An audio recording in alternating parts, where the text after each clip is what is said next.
Mariing pinabulaanan ng dating basketballista na si Mark Pingris ang cheating allegation sa kanya kung saan nadamay pa ang aktres na si Kim Rodriguez.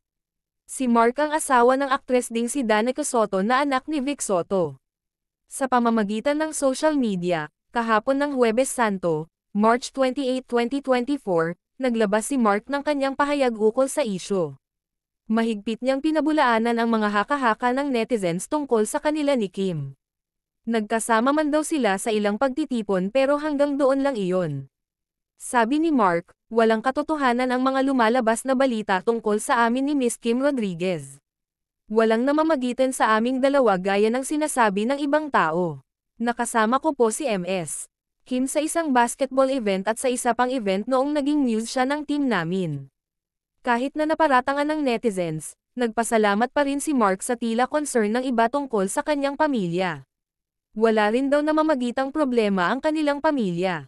Umaapela rin siya ng respeto para hindi na makaladkad pa ang mga anak nila ni Danica sa isyu. Dagdag pa niya, salamat din sa nagpaabot ng concern. Okay kami ng pamilya ko. Huwag na po tayo magpakalat ng mga balita na hindi totoo. Humihingi po kami ng respeto para hindi madamay ang mga anak namin ni Danica. Salamat po at God bless po. Inulit din niya ang kanyang pakiusap sa Instagram. Matatanda ang mainit na pinag-uusapan sa X, dating Twitter, ang ikinukonektang sightings ni Mark at ni Kim.